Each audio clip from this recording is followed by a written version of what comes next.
factories and create new industries here. That's why our military can look the way it does, every shade of humanity forged into common service.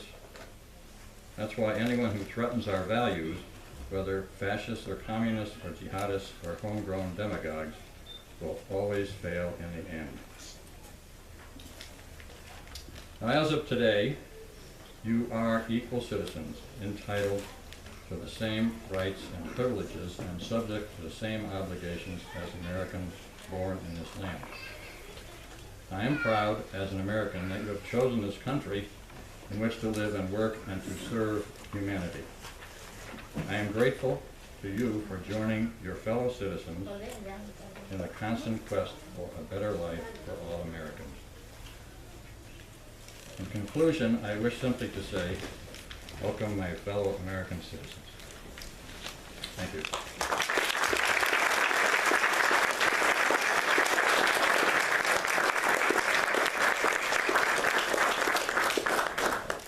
Now I think it's the time to present the petitioners for citizenship. Is it Mr. Maynard? Good morning, Your Honor. Morning.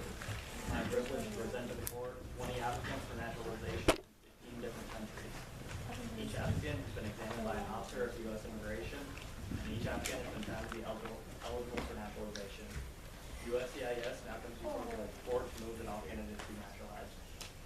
Your Honor, there are also 3 applicants that have requested that a change of name be granted by the court. The service interposes no objections to these requests. Thank you. Thank you, Your Honor. So let's see. I think at this point we do they take the oath, or how is it we proceed? Judge, we'll do roll call. Okay, but maybe first, I guess, we're going to hear from you, I think sir. you said it all, Judge. Let's do the roll call. Well, you're going to speak as well, aren't you? Okay.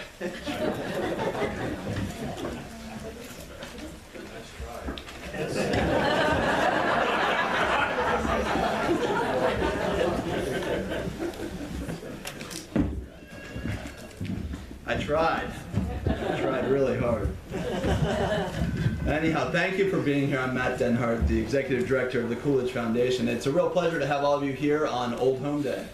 We hope that you'll stick around for some of the activities following the ceremony. President John Kennedy famously called America a nation of immigrants. And it is indeed undeniable that immigration has played a crucial role in our country's identity, from its earliest days all the way down to today.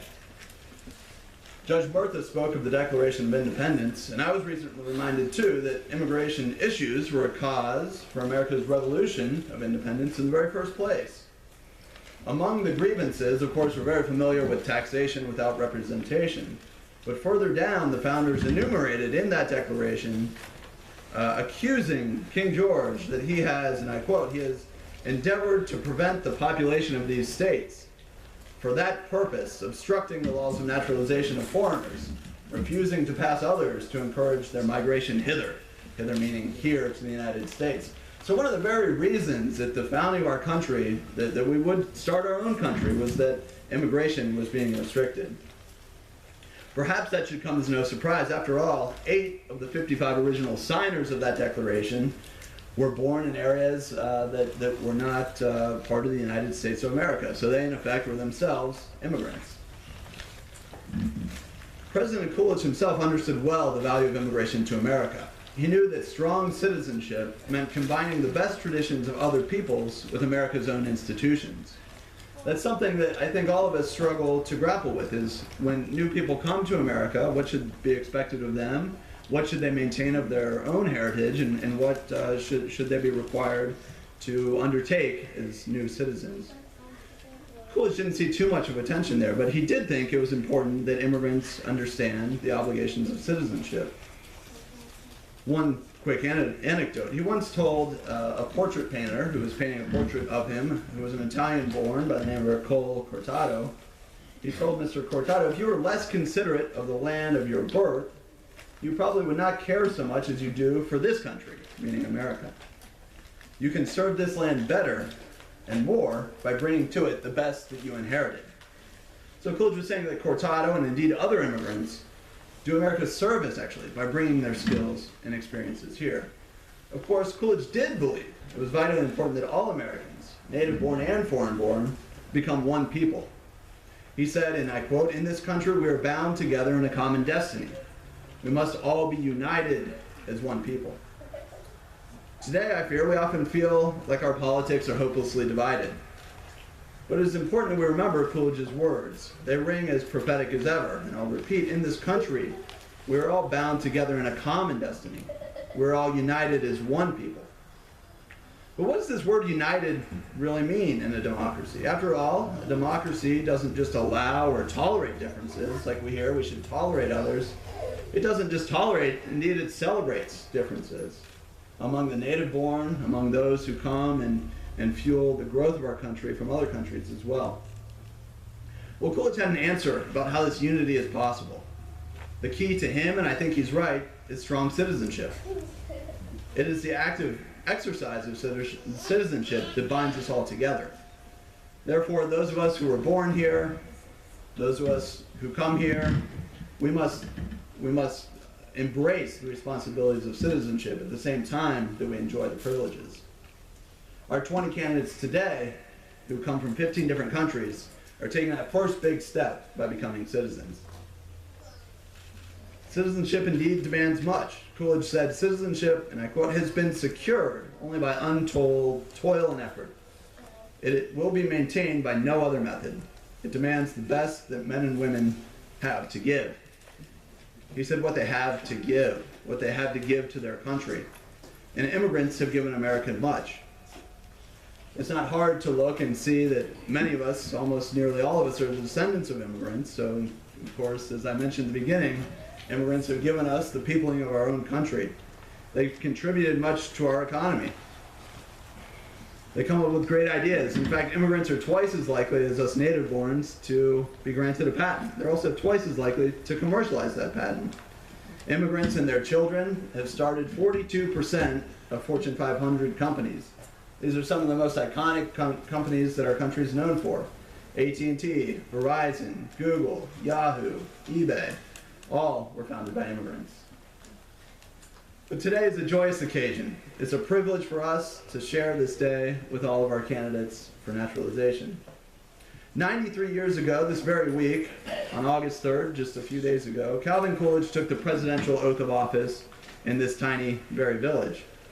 It was just up the street, across the church from where the judge was married, where years before him, President Coolidge was given the oath of office, becoming the 30th President of the United States. In just a few moments now, our candidates will recite another oath, the oath of allegiance. And just as Coolidge did, you will swear to defend our same Constitution. Today is your day. It's our privilege to rejoice in joining you as Americans. Thank you and congratulations.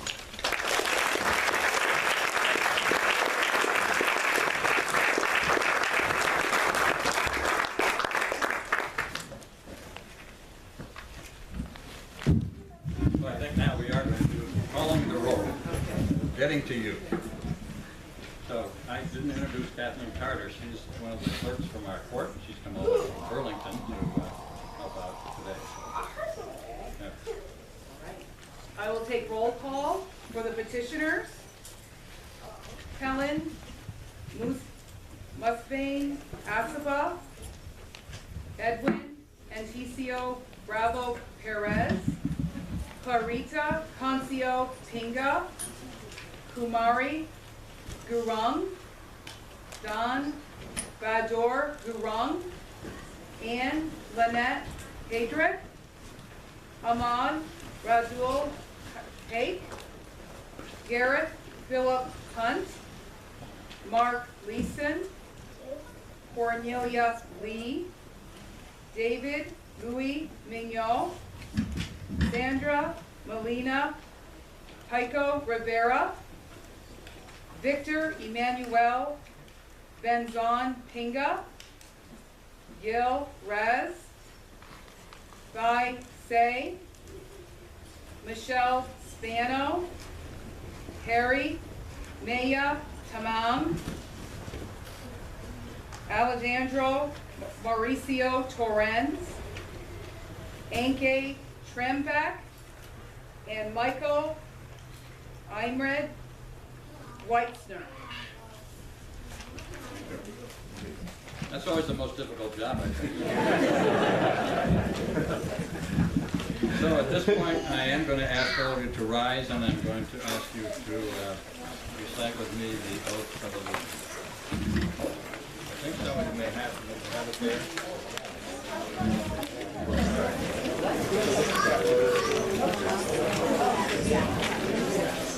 I'll try to go slowly, so bear with me. So if you would please raise your right hand.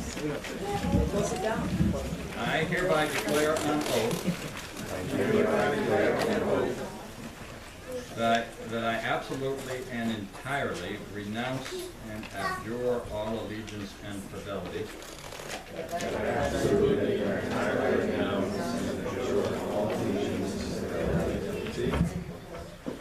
to any foreign prince, potentate, state, or sovereignty,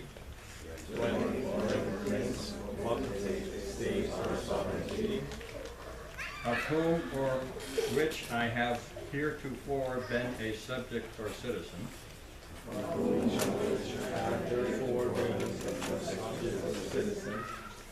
that I will support and defend the Constitution and laws of the United States of America,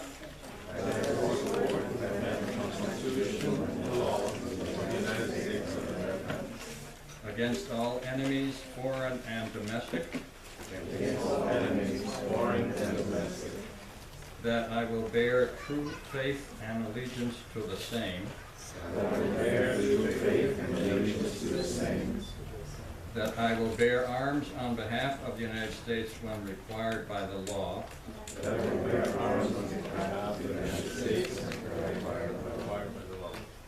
that I will perform non-combatant service in the armed forces of the United States when required by law,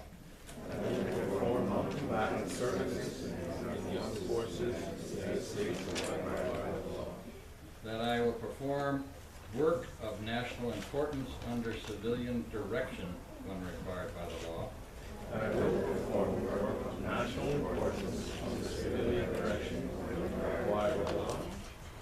and that I take this obligation freely without any mental reservation or purpose of evasion.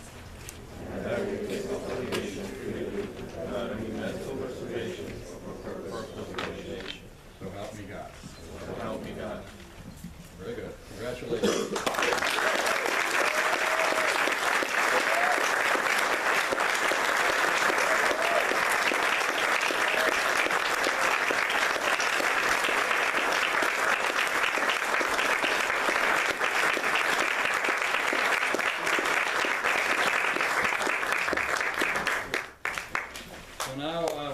Along with others, we're going to hand out to all of you your certificates.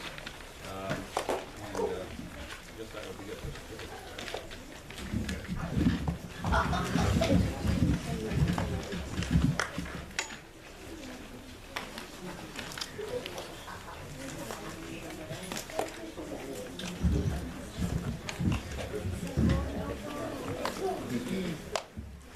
Okay, our first petitioner from the country of Kenya is Helen Mutaben Asaba. Please come forward.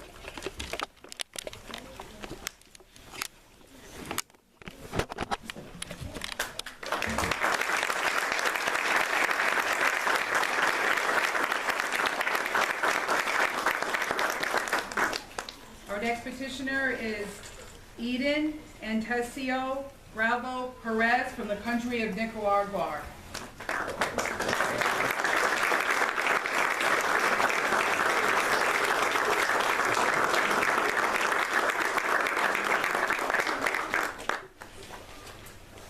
Our next petitioner is Clarita Concio Pinga from the country of the Philippines.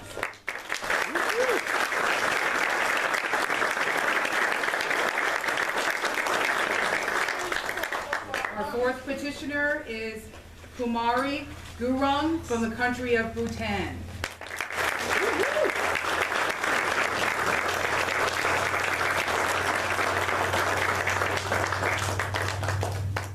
5th petitioner is Dehan Bajara Gurung, also from the country of Bhutan.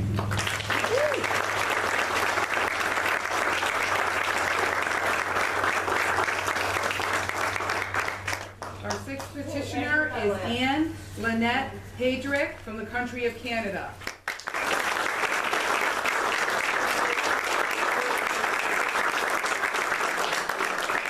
Our 7th petitioner is Ahmed Radul Haque from the country of Bangladesh.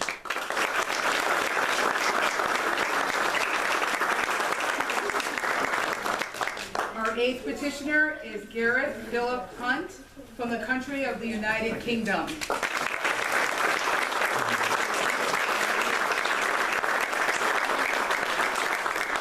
Our 9th petitioner is Mark Leeson, also from the United Kingdom.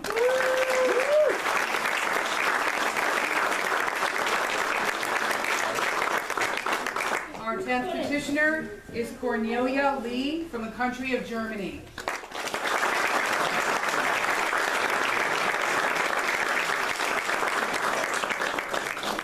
Our 11th petitioner is David Louis Mignol from the country of Jamaica.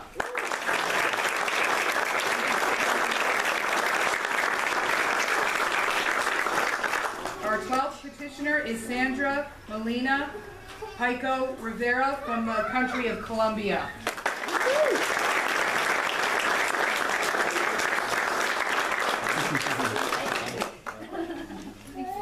Our 13th petitioner is Victor Emmanuel Benzon Pinga from the country of the Philippines.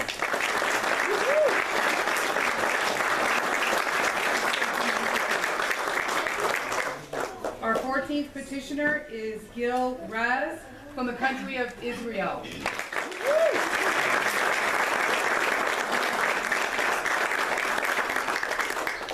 Our 15th petitioner is Tha Se from the country of Thailand.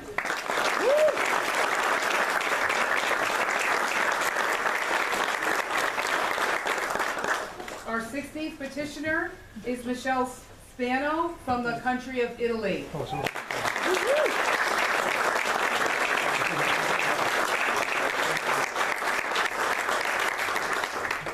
Our 17th petitioner is Harry Maya Tamang from the country of Bhutan.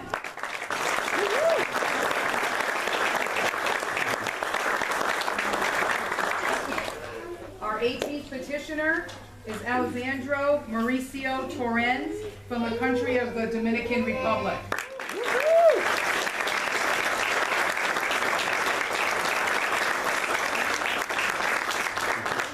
Our 19th petitioner is Anki Trembach from the country of Germany.